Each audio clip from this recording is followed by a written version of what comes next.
Inspiration. Bonjour à tous, asseyez-vous, prenez place pour notre 5e leçon sur Inspiration Podcast.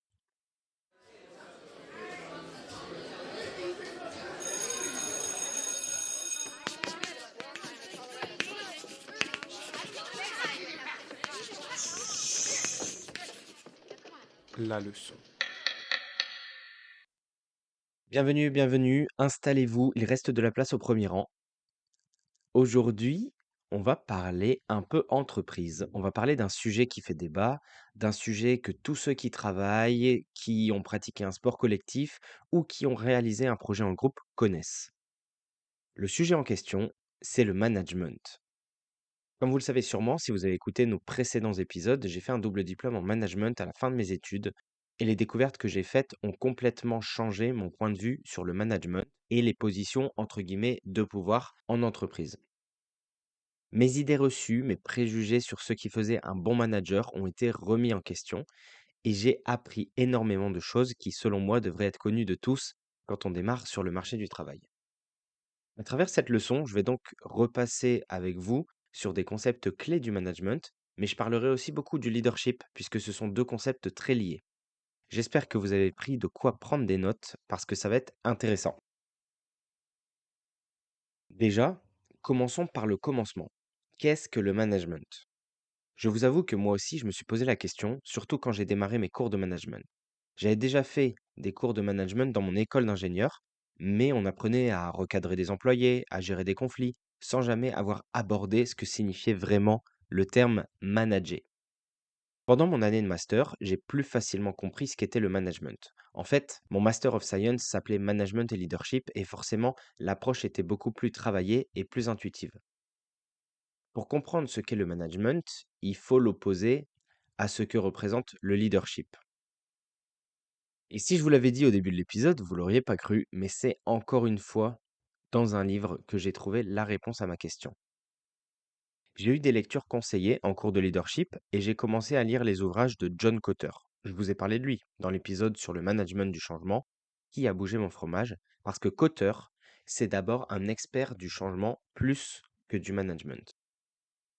Et donc, dans son livre What Leaders Really Do, c'est là que j'ai trouvé le Graal.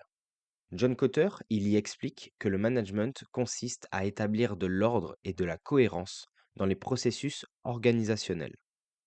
Cela comprend la planification, la budgétisation, l'organisation du personnel et le contrôle des résultats. Il va distinguer clairement le management du leadership en soulignant que le management vise à maintenir le statu quo et à assurer le bon fonctionnement des opérations, tandis que le leadership, lui, porte sur l'innovation et le changement.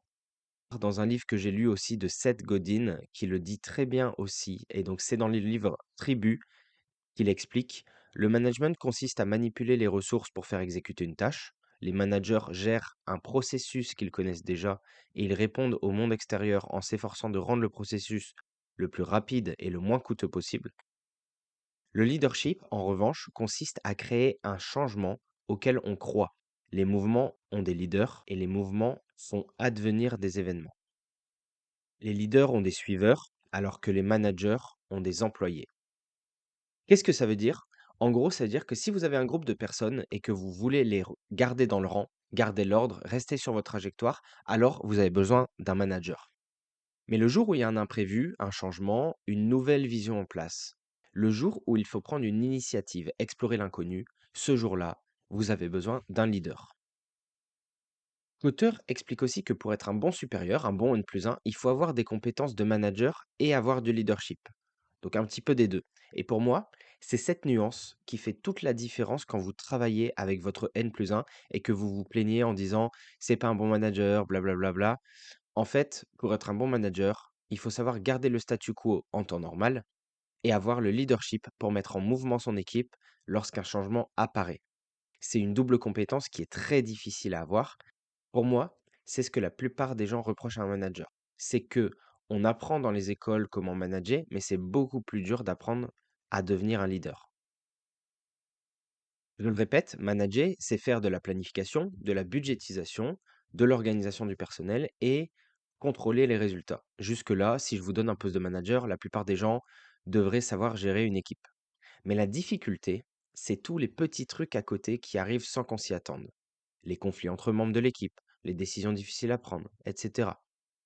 Mais si le poste de manager, c'est un rôle donné, un rang obtenu, le leadership, il peut pas être donné à quelqu'un via une promotion. Donc en fait, on va se retrouver en entreprise avec des managers qui ont évidemment les compétences pour manager, mais qui sont pas forcément préparés à prendre du leadership. Mais il y a une autre chose qui est très importante, et là je vais citer Simon Sinek, qui adore dire que le leadership, c'est pas un rang ou une position à atteindre. Le leadership, c'est un service à rendre aux autres personnes. Le leadership, il ne consiste pas à être en charge, consiste à prendre soin des personnes dont vous avez la charge. Et donc un leader, c'est pas forcément un manager. On a vu les différents types d'autorité dans l'épisode avec Marvel et les Avengers. Et en fait, le leadership, pour moi, c'est ce qui se rapproche le plus de l'autorité naturelle. On voit notamment le leadership de Captain America et Iron Man qui doivent convaincre les autres héros de rejoindre leur camp dans Civil War, où ils vont s'affronter après, en interne. Et j'ai dit dans l'épisode que Captain America avait plus d'autorité naturelle, et je trouve que c'est un joli petit clin d'œil, puisque on voit après Iron Man qui va chercher Spider-Man qui est pas du tout dans le conflit de base, parce qu'il doit rééquilibrer les équipes et parce qu'il a su convaincre tout simplement moins de gens à rallier à sa cause. Et donc on a des exemples de leadership, forcément, mais pendant mes études, je me suis aussi posé cette question-là, comment on fait pour apprendre le leadership? En fait, la plupart des experts sur le leadership expliquent que le leadership, tout simplement, il s'acquiert grâce à ce qu'on appelle les early experiences. C'est-à-dire que le leadership, il s'apprend pas à l'école, il s'apprend par les expériences.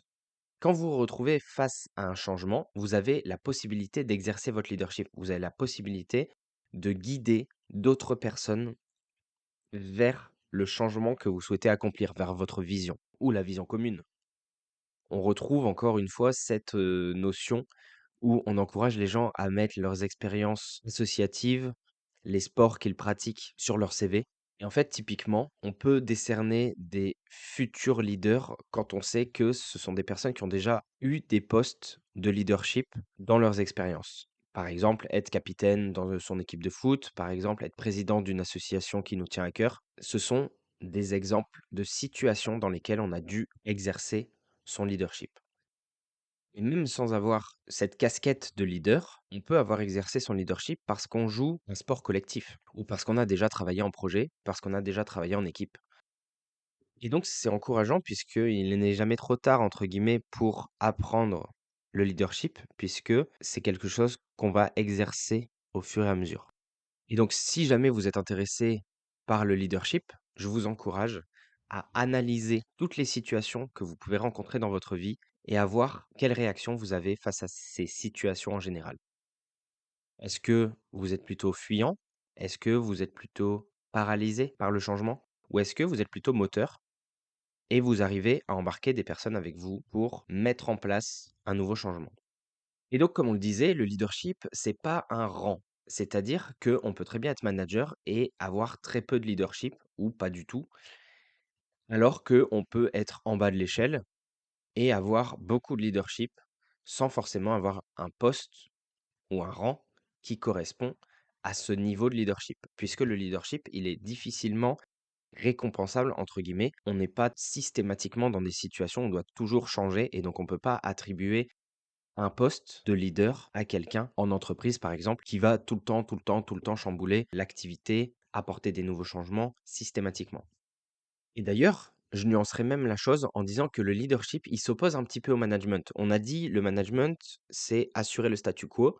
Le leadership, c'est tout l'opposé. C'est amener le changement et faciliter le changement. Et notamment là où les managers ont tendance à beaucoup suivre les chiffres pour atteindre ou conserver des résultats, par exemple, Simon Sinek, il explique que les grands leaders, ils ne sacrifieront jamais les personnes pour sauver des nombres. Ils préfèrent sacrifier les nombres pour sauver des personnes. Et typiquement, un leader, il doit savoir qu'une tendance est en train de se lancer, même si les chiffres ne le disent pas. Un manager va gouverner avec les chiffres, un leader va plus gouverner avec son instinct, faisant passer les personnes avant les chiffres. Et donc, quand je me suis renseigné un petit peu sur le management et le leadership, voilà, j'en suis arrivé à ce niveau de connaissance. Et c'est uniquement quand j'ai commencé à travailler sur un poste de manager que je me suis rendu compte que finalement, être complet en tant que manager, ça voulait dire aussi savoir exercer son leadership quand c'était nécessaire. Et finalement, il y a beaucoup plus de situations qu'on ne pense où il faut exercer un changement, il faut embarquer quelqu'un dans une décision qui a été prise par au-dessus ou par quelqu'un d'autre et qu'il faut mettre en place. Et je terminerai cette leçon par un avertissement à toutes les personnes qui souhaitent être manager, qui envient ce poste pour le statut que ça permet d'atteindre, en disant que la raison pour laquelle on aime les classements, c'est que nous sommes des animaux hiérarchiques. Et il y a des avantages forcément à être plus haut dans l'ordre de préséance, donc dans l'ordre hiérarchique. Mais tous les avantages du leadership, ils sont pas forcément gratuits. Et les avantages, pareil, d'être un manager, ils sont pas forcément gratuits. En fait, ils ont même un prix qui est plutôt coûteux et on l'oublie très souvent dans les organisations en règle générale. On veut toujours avoir cette promotion, avoir le statut de manager de N+1, de N+2, de N+3. Et en fait, quand on repart en position de leader à l'origine, les leaders, c'était les alphas dans les tribus. Et l'alpha, qui était le leader de tribu, il était forcément plus fort que tous les autres. On avait du respect, on avait de l'adoration envers ces leaders. Parce que le jour où le groupe faisait face à une menace extérieure, on s'attend à ce que le leader, qui est normalement plus fort, à qui on a donné la meilleure nourriture, à qui on a accordé le plus de confiance, soit le premier à se précipiter vers le danger pour nous protéger. George Flynn disait: le coût du leadership, c'est l'intérêt personnel. Et on retrouve cette contradiction énormément puisque les leaders ont souvent tendance à avoir l'ego qui va avec le statut. Et c'est pas ça en fait, être un leader. Comme le disait Simon Sinek, être un leader, c'est être au service des personnes qu'on lead. Par exemple, la célébrité, par exemple l'ego, c'est censé être un sous-produit d'un statut d'alpha. C'est pareil pour la richesse, elle est censée être le sous-produit de l'accomplissement et non un critère de statut de leadership à elle seule. Et en fait, tous les managers, pour tous les leaders en devenir, à moins que vous soyez prêt à faire des sacrifices personnels pour le bien des autres, vous ne devriez pas souhaiter gagner une place du coup dans la hiérarchie parce que vous n'êtes pas vraiment en ce qu'on appelle matériel alpha. Simplement jouer le rôle d'un manager ou d'un leader pour en récupérer les sous-produits, les bénéfices, c'est pas suffisant. J'ai souvent trouvé que le management, quand je le prends au sens large du terme, donc c'est-à-dire quelqu'un qui fait preuve à la fois de capacité managériale, mais à la fois de leadership, c'est quelque chose qui est pas forcément plaisant. C'est un fardeau, en fait. Et ça exige beaucoup de sacrifices. Et les gens s'en rendent pas forcément compte quand ils critiquent un manager pour une décision qu'il a prise, puisque on accorde toujours son pardon aux personnes qui ont fait des erreurs et qui sont pas tout en haut de l'échelle, parce qu'il y a des personnes qui sont responsables d'elles au-dessus. Je vous prends l'exemple très simple des entraîneurs et des joueurs de foot. Le jour où votre équipe gagne, vous allez encenser les joueurs qui ont marqué, vous allez encenser l'équipe, et le jour où l'équipe perd, la première personne à sauter, c'est l'entraîneur. Et ça me fait penser énormément à une citation de Simon Sinek qui dit: «Ce qui fait un bon leader, c'est qu'il évite les projecteurs au profit de passer du temps et de l'énergie à faire ce qu'il faut pour soutenir et protéger ses gens. La seule chose que nos leaders doivent toujours faire est de se souvenir de ceux qu'ils servent, et ce sera notre honneur et notre plaisir de les servir en retour.» Et donc il est facile de vouloir, comme je le disais, un poste de manager parce que vous allez avoir une augmentation, parce que vous allez gagner en statut, flatter votre ego. Mais rappelez-vous que si vous voulez faire bien votre travail, il faut pouvoir avoir ce niveau de sacrifice-là et cette volonté de servir votre équipe et pas juste «la servir» entre guillemets. Du verbe «asservir», petit jeu de mots. Pour résumer un petit peu cette leçon, je dirais que ce qu'on a découvert ensemble, c'est que être un bon manager, c'est savoir manager et c'est faire preuve de leadership quand on en a besoin. Les 2 notions s'opposent. il est possible d'apprendre le management de façon assez théorique. Il est plus difficile d'apprendre le leadership de façon théorique. Là, je vous conseille plus de l'apprendre grâce à des expériences dans la vie de tous les jours, hein. Que vous partiez en vacances, que vous jouiez d'un sport collectif, que vous fassiez un projet avec d'autres personnes. Faites l'effort de vous placer dans une position de leader pendant un moment, à certaines occasions, et voyez si vous êtes fait ou pas pour le leadership. Pour terminer, j'offre un retour d'expérience ou un petit warning aux personnes qui souhaitent occuper une position de manager ou même prendre le leadership sur des projets à l'avenir. La position de manager ou de leader fait que vous allez devoir faire des sacrifices pour les personnes que vous servez. Et ce n'est pas juste une relation où les personnes vous servent et vous prenez sans jamais rendre. Vous allez devoir faire des sacrifices. C'est une position qui humainement n'est pas toujours facile. Et si vous n'êtes pas prêt à faire ces sacrifices, vous allez avoir du mal à tenir le poste, à tenir le rôle sur la durée. Et une réflexion que je me fais en ce moment, c'est aussi qu'il y a de plus en plus de personnes qui refusent des postes de manager parce qu'on commence de plus en plus à réaliser tous les sacrifices que ça demande d'être manager et d'être finalement un bon manager. Et quand je dis que c'est un fardeau, on voit de plus en plus de solopreneurs, des entrepreneurs qui font leur aventure tout seuls, qui passent par des prestataires, etc. parce que c'est de plus en plus visible et de plus en plus flagrant que c'est difficile de manager des personnes, de manager des humains. Dans le sens où on a énormément ce sentiment d'accomplissement quand tout va bien, mais c'est sur nous que repose la responsabilité des choses quand tout va mal ou quand quelque chose va mal. Et donc, il ne faut pas rentrer sur un poste de management en se disant qu'on va profiter des bons moments quand on aura le vent en poupe, parce que il faut aussi savoir gérer les moments où c'est plus difficile, où il y a plus d'obstacles, où il faut trouver des solutions, où parfois il faut explorer l'inconnu. Il faut être à l'aise avec cette partie-là et c'est tout ce qui fait la valeur d'un bon manager slash leader. Voilà, j'espère que cette leçon vous aura plu. J'espère que vous ne vous êtes pas endormi, que vous avez pu prendre toutes les notes, que je n'ai pas parlé trop vite pour que vous puissiez vous enrichir de ce petit épisode. N'hésitez pas à nous dire en commentaire si la notion de management vous intéresse et si vous souhaitez qu'on détaille un petit peu plus certaines notions à l'avenir. Que vous aspiriez à un poste de manager ou pas, je pense que cet épisode vous sera utile pour mieux envisager les différentes problématiques entre N-1, N+1, N+3, N+4 dans le monde de l'entreprise, qui vous permettra d'avoir peut-être un peu plus d'empathie pour votre manager ou peut-être de mieux comprendre les mécaniques en interne à votre entreprise. Je vous remercie de m'avoir écouté jusque-là. Je vous souhaite une très bonne journée et je vous dis à la prochaine sur Inspiration Podcast. Inspiration.